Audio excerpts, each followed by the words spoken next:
গরম হোক বা ঠান্ডা, বাঙালিদের মিষ্টি দই খেতে পছন্দ করবে না এরকম তো মানুষ কমই আছে। তার মধ্যে যদি হয় দোকানের থেকেও সুস্বাদু মিষ্টি দই ঘরে বানানো, এই দেখো অপোজিট করে দিচ্ছি, পুরো উল্টিয়ে দিচ্ছি, দইটা কিন্তু পড়ছে না। এতটাই সুন্দরভাবে বানানো হয়েছে, এতগুলো মাটির হাঁড়ির মধ্যে বানিয়েছি, অসাধারণ খেতে হয়েছে, সেটা আবার এত ছোট 10 বছর 11 বছরের মেয়ের হাতের বানানো এই মিষ্টি দই। তোমরা সবাই কিন্তু ভিডিওটা দেখবে। আর দেখো দইটা কত সুন্দরভাবে বসেছে, আমি দইটাকে পুরো হাঁড়িটাকে উল্টিয়ে দিচ্ছি, তাতেও কিন্তু দইটা পড়ছে না, মানে এত সুন্দরভাবে বসেছে। তো তোমরাও কিন্তু বাড়িতে এইভাবে বানাতে পারো, খুব টেস্টি হয়েছে, খেতে অসাধারণ হয়েছে। আমরা মার্কেট থেকে অনেক দাম দিয়ে মিষ্টি দই কিনে আনি, আর সেটা কিন্তু আমাদের বেশি খাওয়া যায় না, এটা আমরা নিজেরা বাড়িতে বানিয়েছি, যত খুশি খেতে পারি। ভিডিওটা কেমন লাগলো অবশ্যই জানিও।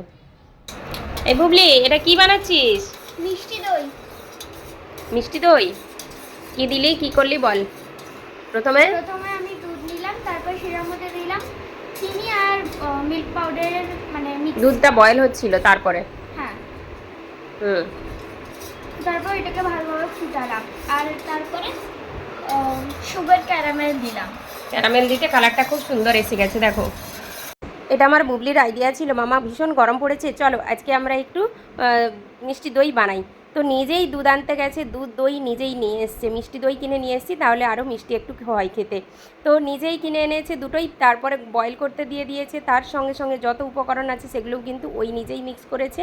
আমি জাস্ট পাশে থেকে ওকে একটু গাইড করেছি। তোমাদের কেমন লাগছে অবশ্যই কিন্তু কমেন্ট করে জানাবে, এই ধরনের তোমরাও বানাও। বুবলি এখন কি করছো? এখন যে মিষ্টি দইটা সেটাকে আমি ভালো করে ফেটছে হুম যেন না লামস থাকে। হ্যাঁ। হ্যাঁ, এটাকে দুধের মধ্যে দেবো। এটা দেখো গুনগুনা দুধটা হয়ে গেছে, কি সুন্দর কালারটা এসেছে দেখো, পুরো মিষ্টি দইয়ের কালারটা এসে গেছে। আর এই যে বাবল এসে গেছে, এইরকম বাবল থাকলে কিন্তু মিষ্টি দইটা দেখতে বেশি সুন্দর হয়, খেতেও খুব সুন্দর হয়। ফেটে যাও, কেমন হয় সেটা তোমাদের দেখাবো পরে। এটা এখনো বানাতে তো অনেক সময় লাগবে।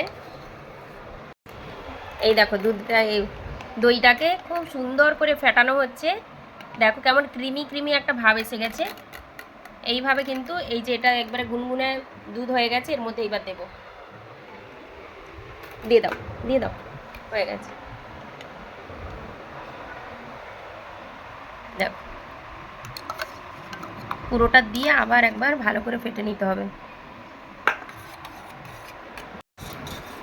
এইগুলোর মধ্যে দই ঢালবো বলে দেখো নেওয়া হয়েছে একেবারে মাটির হাঁড়ি, কি সুন্দর হাঁড়িগুলো দেখো, এর মধ্যে দইটা ঢালো, দাও। দইয়ের ব্যাটারটা ঢালছি এর মধ্যে, দই যেটা বানানো হবে, এটাকে কালকে সকাল পর্যন্ত রেখে দিলেই জাস্ট দারুণ দই বসে যাবে।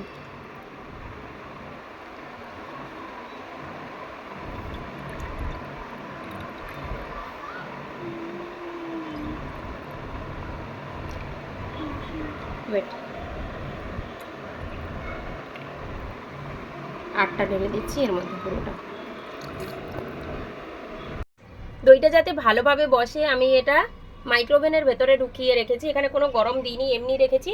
তার মধ্যে আবার ওপর থেকে এই যে একটা মোটা টাওয়েলকে এইভাবে রেখে দিচ্ছি ওটার মধ্যে। কাল সকালের মধ্যে হয়ে যাবে, তারপরে ফ্রিজের মধ্যে রাখবো, তাহলে আরও টাইট হয়ে যাবে, সুন্দর ঠান্ডা ঠান্ডা খেতে লাগবে। কি বানিয়েছিলাম কালকে তোমাদের বলেছিলাম যে আমি কিছু একটা জিনিস বানাচ্ছি, তো তোমরা দেখো জিনিসটা কি বানানো হয়েছে, দেখেছো? এইভাবেও কিন্তু পড়ছে না। এইবার খুলি, কারা কারা চাও খেতে বলো, গরম পড়েছে, গরমে কিন্তু প্রচুর পরিমাণে সবাই ভালোবাসি মিষ্টি দই খেতে। তো একেবারে রেডি মিষ্টি দই, তোমরা সবাই জলদি জলদি করে চলে এসো আর জলদি জলদি করে খেয়ে নাও, কারণ এত ভালো জিনিস কিন্তু পাবে না। দাঁড়া, আস্তে সুস্তে কাট,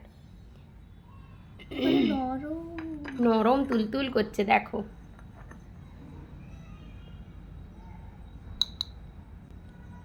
খুব সুন্দর, দেখো পুরোটা এইভাবে আস্তে করে কাটতে হয়,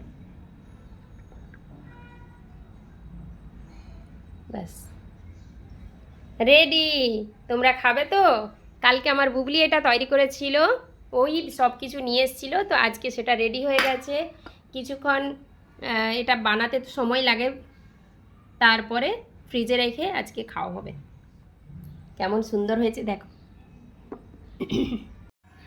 তোমরা সবাই বাজার থেকে কিনে যেই দই খাও তার থেকেও কিন্তু ভালো টেস্ট আর একেবারে পিওরিটির মধ্যে তোমরা এই দইটা পেয়ে যাবে। ভীষণ টেস্টি, ভীষণ সুন্দর হয়েছে খেতে। কেমন হয়েছে বুবু? দারুণ। দোকানের থেকেও কিন্তু অনেক অনেক সুন্দর আর অনেকটা পিওরিটি আছে, পুরো নিজের বাড়ি থেকে বানানো। দুর্দান্ত হয়েছে, দুর্দান্ত।